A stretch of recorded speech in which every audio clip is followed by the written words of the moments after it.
board. We're going to address the issues here in the best way that will suit Texans. Welcome to another episode of the Community Broadband Bits podcast. I'm Christopher Mitchell at the Institute for Local Self-Reliance, and I'm in St. Paul, Minnesota, and I'm excited to be talking with Greg Conti, the director of the Texas Broadband Development Office. Welcome to the show. Awesome. Thanks, Christopher. Long-time listener, first-time caller. Wonderful. And then we have Deanne Cuellar, who's no stranger to the show. Welcome. Thank you, Chris. Given your San Antonio connections, I feel like you have an automatic in for every Texas episode. So, and since you were the one that suggested this, I felt like we should make sure we invite you to it. I actually, though, came up with the most important question, and given your background, Greg, do you pronounce it controller or comptroller? I pronounce it comptroller because that's the way it's spelled, but it's certainly an internal debate that's continuously happening within the agency and outside the agency as well. But I go by comptroller. Okay.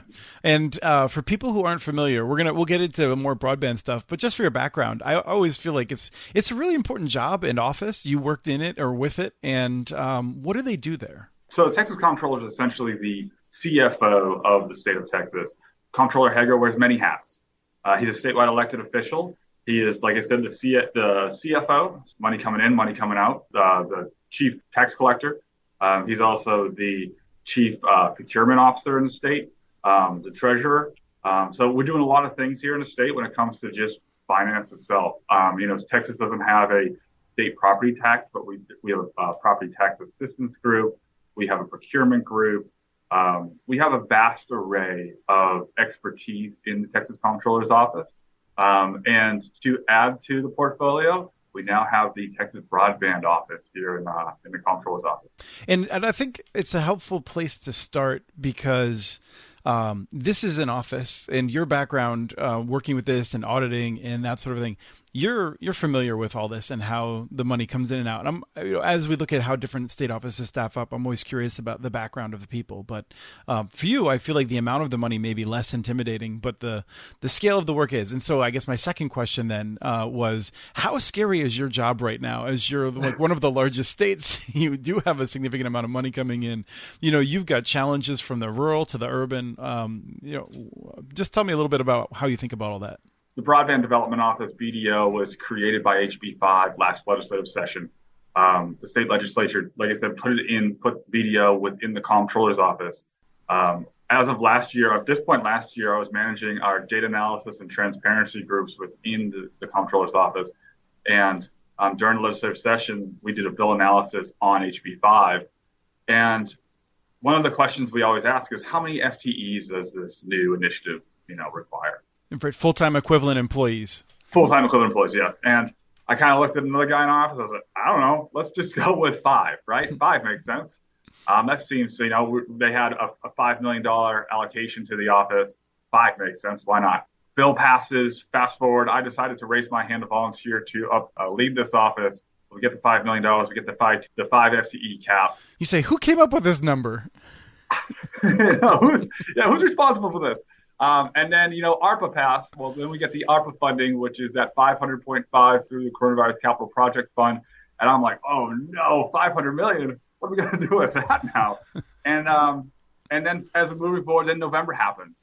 And IIJA, the infrastructure bill, passes. And 65 million is going to broadband. 42 billion is going to states for infrastructure. Let's do some quick back of the envelope math right here. Oh boy, now we're looking at 1 to 4 billion coming through. I'm still at a 5 FTE cap right now. If the money isn't daunting enough, if the outreach and the scope of what we're doing isn't, frightening enough, it's a fact that right now I'm operating with, I've hired 3 FTEs and I have a summer intern. We're doing what we can. We're holding it all together. Like I said before, as part of what the comptroller does, we have an IT group. So one of the things HB 5 requires us to do is establish a statewide availability map throughout the state of Texas to be published by January 1. So that's something we're actively doing. We have an IT group in-house. We have a property tax group in-house. So we already have some of these things already in place. We kind of know where locations are and things like that. We have a local government assistance group. So as we're engaging with local governments, that's kind of already something that we're already doing as well too. So a lot of these things that BDO has been tasked with, like I said, the comptroller's office wasn't doing broadband prior to September 1 of last year, but we were doing a lot of the other things that this requires. We're taking federal funding, we're providing it to local governments through the SECO program, the State Energy Conservation Office. So a lot of this stuff we were doing, but you kind of downplay it. You said, the money might not be frightening enough. I think to me, the money is probably the most frightening thing. It's just we have a ton of cash coming to Texas to solve this problem. And we want to make sure we get it right. And, it's going to take every cent of what comes to us, whether it's through ARPA, whether it's through IIJA, or whether it's even through our state legislature, through the 88th legislative session, next legislative session too. So we're still, we're kind of seeing kind of where all this money fits, and we're developing our plans and everything we need to address that digital divide here in Texas. Well, you mentioned mapping. I know Deanne had prepared a question along those lines. Yeah, I was reading through some past current events where you were quoted, and the one quote that I pulled was the one where you said the COVID pandemic has highlighted the importance of reliable internet access, and the linchpin to this office's success will be building meaningful, open relationships with state and local partners. And the other one that was connected to that was you said soon after that not having a mapping, like your own mapping at the state office, was akin to doing this work without headlights in a car. I think one of the talking points is like 96% of Texans has access to reliable internet or something like that. And I think when you hear that number, you just know it's not true. And so if that's the best data that we're working off of, that we only have like a 4% digital divide here in Texas, we all know that that's not true. We look at areas like urban Dallas or even some of our larger urban areas, and they're if you look at the current FCC 477 maps, they say they're all covered. But then you go out to these communities, you talk to these communities, and you hear the horror stories of everything, how much they're paying, how much access is, what they're actually getting, how unreliable it is. It is not only the urban areas, it's also our rural areas as well. Not having the actual data set, though, not actually having the hard data of kind of understanding where broadband is and where it isn't. For me, as I was talking about before, when it comes to making sure every dollar and every cent is used correctly and efficiently, the only way we can do that is if we know where to invest that money. If we rely on the current 477 data and not use more granular data, the data that we're going to establish through the Texas Broadband Availability Map, it's going to be quite hard to actually, target this funding in the most appropriate way. And so rather than just throwing money into a dark room, we just want to make sure that we're addressing the need on a granular basis. And so that's why it's so important for us to have a better idea of, where access is and where it isn't and what the truth is. One of the, as I said before too, one of the groups I managed was the transparency group. Transparency is so important to the comptroller and having an idea of kind of where everything is. And that's why as we build this map, and we're engaging right now with a third-party entity to come into Texas to help build this map. We should be making an announcement soon, possibly even today, who that awardee will be, but we're still going through this negotiation phase. Once this entity is brought on, we're going to dive deep into this data and build out this map. We have a minimal viable product. Essentially, we're going to create a map, divide the map into designated areas, make the areas eligible or ineligible for funding. That's kind of the minimal viable product, but we can go back in and we can do asset mapping. We can do, socioeconomic data overlays, things like that will help us go beyond what the minimal product needs to be and help us make better decisions, kind of where we can focus this funding. Now, I talked about BEAD, that $1 to $4 billion, but we're also scheduled to get somewhere between $70 and $100 million through the digital equity program as well, too. We're just looking for the best data out there, and that'll help us strategize on how to utilize that massive amount of funding that we're about to receive. Yeah. You said two things that make me want to ask one follow-up question. The reason why I asked about mapping is because I heard a little bit about how communities have been turning up and turning out to give you that feedback that you mentioned about like what they experience, their lived reality with internet connectivity, in their communities. El Paso had a big turnout, and we've talked about the importance of community feedback for designing these solutions.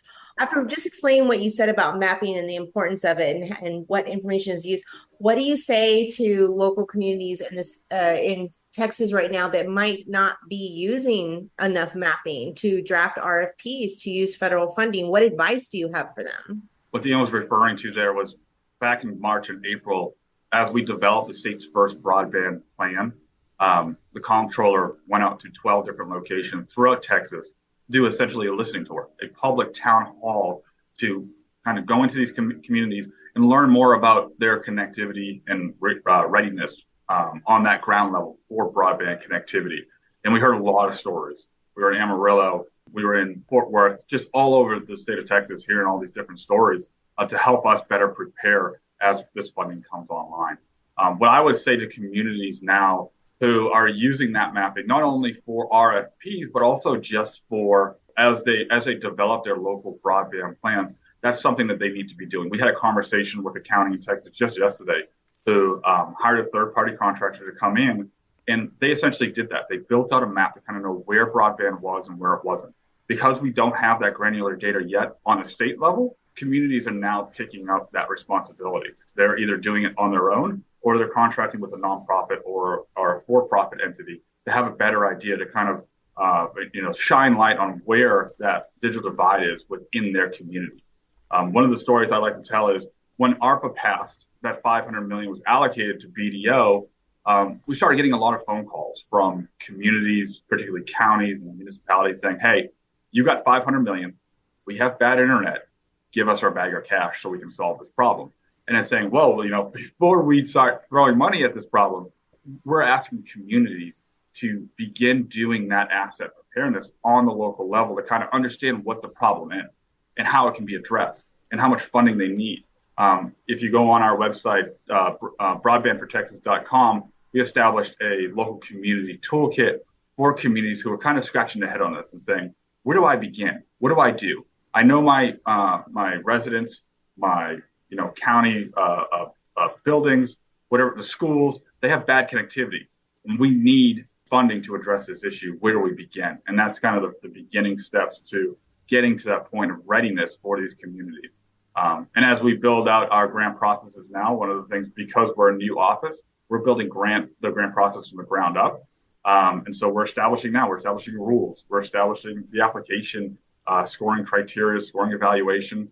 And as we, mature some of those products, we're going to have more information for our local communities for what they need to do to start preparing for applications when those come online. It's important for communities to find the right data, to have a better understanding of where they are on that digital divide spectrum. When the Texas availability map comes online, they're going to have the availability to go and utilize this data to best understand what's going on in their community. We're mandated by January 1. We hope to have it up before that point. You used the line that you're looking for the best data out there, and in our experience, there's not a lot of best data out there. And I guess I'm curious: have you been able to have some successful negotiations and discussions with different large internet service providers where they're providing data to you under the condition that you won't share it? I think that's how Georgia did their maps, which were pretty path-breaking at the time. And I feel like there's sort of two things I think, and I'm curious if you have found this. One is, can you get information at a very granular level, like at the address level, from providers, and whether you make it public or not. I mean, almost everyone's found that they're not able to make it public, which fair enough. Like, I don't want to litigate that with you right now. It's not your position. But the other thing is that, like, when you're dealing with fixed wireless and DSL particularly, it's very difficult to know with any certainty what house can get what service. And so I'm just curious how you're dealing with those two challenges. As we've been engaging with a mapping vendor to come in and help us with that, that's going to be essentially our data strategy. When we bring this entity on, we'll leave it up to them to begin engaging with ISPs to collect the information that they need to provide us. And like I said, they need to provide us because that's the carrot. If an ISP isn't providing us information to go into our map, they can't participate in our program. ISPs will need to submit the same information that they're submitting to the FCC when it comes to this new granular data collection. Now, we have the ability to go out and request data from ISPs, but there is that component where it must remain confidential if that's submitted to us beyond what the expected publicly available information that's being submitted to the FCC to build out their maps. The mapping initiative is going to be a massive data strategy for us, and it's going to help us drive forward on the strategy for utilizing a lot of this funding. So if there are opportunities for us to engage with our ISPs, for them to provide us additional information, we identify that need, we will certainly be engaging with our ISPs. And we already have. We right now hold monthly ISP roundtables where we invite all the ISPs of the state to come together, and we talk to them about kind of what we're up to. We provide them information, but also it's an opportunity for us to kind of bounce questions off them and do some intel gathering on our end, kind of talking about low cost options. What does that look like? Through ARPA and even through IIJA, states are going to have to come up with a low cost, universally available low cost option. And what does that look like from an ISP perspective? We kind of know what it is from a consumer perspective, right? As low as possible with that 120. That would be great. But from an ISP perspective, that might not be achievable, and that might just be a barrier for them to actually enter into the program. We're keeping our channels open with the ISPs. We want to make sure that all stakeholders, including ISPs, are being considered through this process. And if there's an opportunity for us to collect additional information from ISPs, we'll certainly make that request. Yeah, and I think one of the things that I often worry about is the other incentive, which is some ISPs feel like they may gain by overstating data. And I feel like that's an issue where you're going to be having to deal with that as well, where they may claim, and I'm not talking about any particular ISPs. I've seen some small ISPs do it. I've seen some big ISPs do it. Like, a sense of saying, oh yeah, we already covered these areas. You can't fund there. And so I wish you luck in sorting all that out. I do want to ask you something about Texas politics. I feel like being in the controller's office, comptroller for you, I feel like this is an office which is like, among other government offices, really wants to keep politics out of what they do. And I'm curious, if you feel like it's going to be challenging to keep politics away from broadband, or if you feel like you have a pretty good path to doing that. A lot of people ask, why would the broadband office go to the Texas Comptroller's office? That seems like an odd place for it. Why didn't it go to PUC or another location?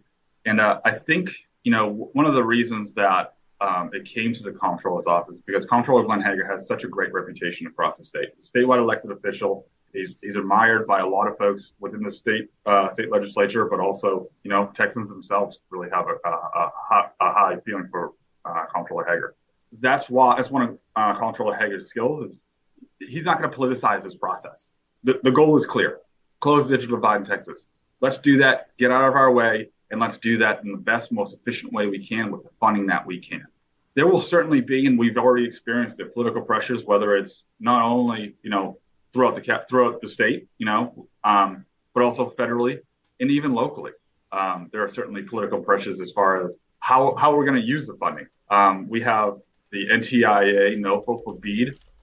There was some pushback on that when it came to kind of how they're prioritizing projects through that process. So the politics through this broadband funding is certainly unavoidable, but I don't see as the funding goes through the Comptroller's office through BDO, I don't see it being a hindrance to us to executing the mission that we've been tasked with through the state legislature. Excellent. So this question is about the Texas grid. Speaking of politics, right? Texas is unique. We have ERCOT. We're having a summer that is hot for us in Texas.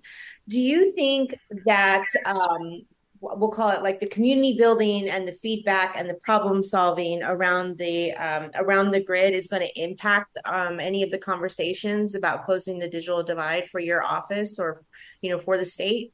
I haven't put much thought into that, but I don't think so. I think the grid is something in Texas from a policy perspective that is kind of outside the realm of our control right now. So that isn't something that I don't think will impact our ability to address the needs of Texas.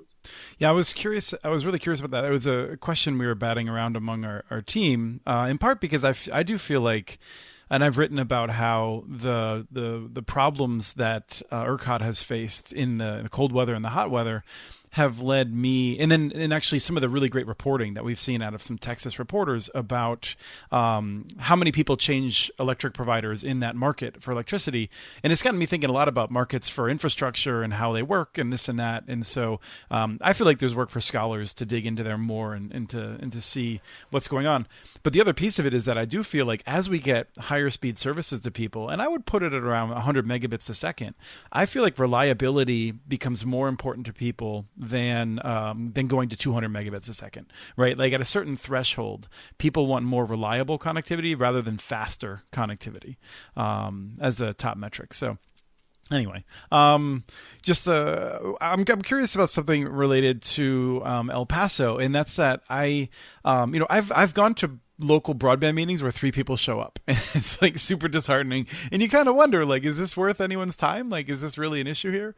And then you see like an El Paso turnout, which is so huge, and for people who I think aren't as familiar with that, I'm curious, like I have to assume a lot of people take notice when you see that kind of turnout, and it does reinforce, for whether it's the staff of the state, elected officials, like it has to reinforce that this is really important to people. Yeah, absolutely. We were not shocked, but we were surprised and happy to see the turnout of our El Paso listening tour. I'm an alumni of UTEP, Go Miners, so it was great to be back on campus. But the whether it was UTEP or whether it was the city of El Paso, the Borderplex community, everybody just showed up. They showed up strong. Everybody knew exactly what made El Paso unique was they knew what they wanted. When we went to other locations, it was like, okay, how do we start this conversation? And you would get a few people who say, I have bad internet and this is why I have bad internet. Or, hey, I'm a service provider and this is why it's difficult for me. When we were in El Paso, it was just because what we're doing essentially is a listening tour. It wasn't Comptroller Hager. It wasn't myself talking to them. We were sitting there just taking notes, letting folks talk to us. And El Paso was just boom, boom, boom, right down the line. Just, this is what we need. This is what we want from you. This is our expectations from you. And right down the line, everybody was just very consistent.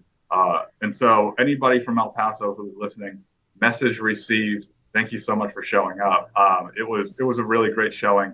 It really inspired us. It really put the emphasis on, we got to get this right, because we have a lot of eyes on us, not just within the state capitol, not just like in the surrounding area here, but across the state, including El Paso. And that's why we wanted to do the listening tour. We didn't want this to be the comptroller's office here in Austin putting together a plan without input from all perspectives, all 4 corners of the state.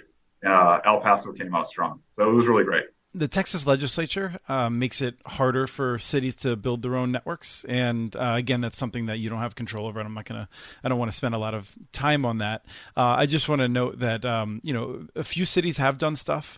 A lot of cities don't want to do their own network anyway. But NTIA was put in a difficult position by Congress, which simultaneously said, we're not giving you the express power to preempt state law, but we kind of want you to preempt state law, and encouraging state offices to make sure that cities are able to compete for funds on, I would say, relatively equal terms as ISPs. And I don't even know if you have any cities that are planning on doing that. But I'm just curious, as someone who has to figure out how to make sense of being asked to do things that are somewhat in conflict with each other, how do you plan on resolving that? It's interesting how that NOFO is written. It encourages states to relax certain laws that prohibit those municipal networks. And what it does, it uses the word predate as well. So it addresses like, hey, if you already have a law on the books that says that municipal networks are prohibited, we encourage you either to relax those, or what they're actually doing too is they're asking states that if you have that law to identify through some of these deliverables, whether it's the final proposal or the 5-year action plan, kind of what that prohibition does, how many entities or application does that knock out. So that's something that we'll certainly highlight. If that's the case where municipalities won't be able to apply for this program, then we'll have to identify that through those channels. But as you'll see through the state law that was created through HB 5, our program allows for profit and nonprofit entities to apply for funding. However, the way the law was written, if a nonprofit and a profit entity submit an application for the same location, the for-profit always comes out first. So we have to prioritize it based upon state law. That's how it is through HB 5. So we understand that there's some concern through the NOFO and through NTIA's guidelines. We're here focused on closing digital divide in Texas. Whatever we can do to get that, to address that need, whether it's through NTIA's rules or through state law, we'll make sure we're doing it in accordance with both. But we're really just focused on working through that kind of minutia on those guidelines to address the need here in Texas. The question that everyone wants to hear is one that you won't answer, and that's which states are you laughing at because they're getting it so wrong? And no one from any state wants to make fun of their colleagues. But let me ask you, what states are you admiring? Are you looking at some of the other states and say, yeah, like I think we should really learn from that? You know, is there anything from another state? When I first came into this role, I say my greatest resources were other states who were kind of already doing this. I got on a phone call with Russ from Washington, Peggy from Maine, any other states who would respond to my emails, just, what am I doing? What did I sign up for? Please, let's chat. And so those were a lot of the conversations that I had at the beginning. And those are some of the most rewarding conversations I had. Understanding pitfalls, understanding kind of state laws, understanding how some states are established and functioning. You know, a lot of states are under the governor's office, but some states are not. You know, Georgia is a good example for mapping. They have an awesome mapping program, and so we called them up like, tell us what we need to do. And so, as far as who I admire all the states. To be honest, I admire all the states because we're not all in the same boat. We all have different constraints. We all have different rules. We all have different leadership and executive teams that we kind of need to manage up to. As states are, we're just different. So for that, I admire all of our states. There's nothing more rewarding to me than going into a convention or a summit and other state offices there. It's just so we can kind of talk shop and kind of talk about what they're up to. Just because I'm doing something in Texas doesn't make that right for California. It doesn't make it right for Florida. It doesn't make it right for Connecticut. It's just the way it is here in Texas. And so this program that we're doing is uniquely Texas. And that's the way that we're going to move forward. We're going to address the issues here in the best way that will suit Texans. But there are certainly lessons to be learned by having conversations with other states to kind of like, what are you doing with this weird thing that NTIA is asking for? What are you doing about this odd thing that Treasury has asked us to do? And those lessons are super helpful for states like Texas. So I admire them all. I think they're doing all an awesome job. I don't feel like I'm in any position to laugh at any state right now because we're all kind of just, shooting from the hips right now. Well, Rhode Island just picked Joshua Breitbart to work on a lot of their work, and I'm long-term friends with him, so I'll laugh at Rhode Island. Okay, cool. Not for any reason, just to pick one. Yeah. I really appreciate your time today, and I know that you were, you went to UTEP. Now you're in Austin, so I don't even know how you feel about Dallas. But in honor of this interview, I did wear my my Eagles shirt today. Growing up a lifelong Philadelphia Eagles fan, so I wish Dallas well in their digital equity battles, but I hope they lose every game this season. Well, I appreciate it. I'm originally actually from Boston, Massachusetts. So I am a Patriots fan, I did go, I came to Texas through the United States military, hence why I was in El Paso, hence why I went to UTEP. But then I came to Austin, did grad school at UT, Hook 'em Horns, and I'm a lifelong Austinite now, so here I am. Nice. I hope that you at least lived through some of the awful years of the Patriots to really enjoy the good years. Yeah, way back in the day when they were bad. Yeah, exactly. Right. Thank you so much, Greg, for taking the time. Deanne, thanks for coming on and sharing the load of hosting. Thank you. Thank you. Thank you, Chris. We have transcripts for this and other podcasts available at muninetworks.org/broadbandbits. Email us at podcast@muninetworks.org with your ideas for the show. Follow Chris on Twitter. His handle is @CommunityNets. Follow muninetworks.org stories on Twitter. The handle's @MuniNetworks. Subscribe to this and other podcasts from ILSR, including Building Local Power, Local Energy Rules, and the Composting for Community podcast. You can access them anywhere you get your podcasts. You can catch the latest important research from all of our initiatives if you subscribe to our monthly newsletter at ilsr.org. While you're there, please take a moment to donate. Your support in any amount keeps us going. Thank you to Arnie Hughesby for the song Warm Duck Shuffle, licensed through Creative Commons. This was the Community Broadband Bits podcast.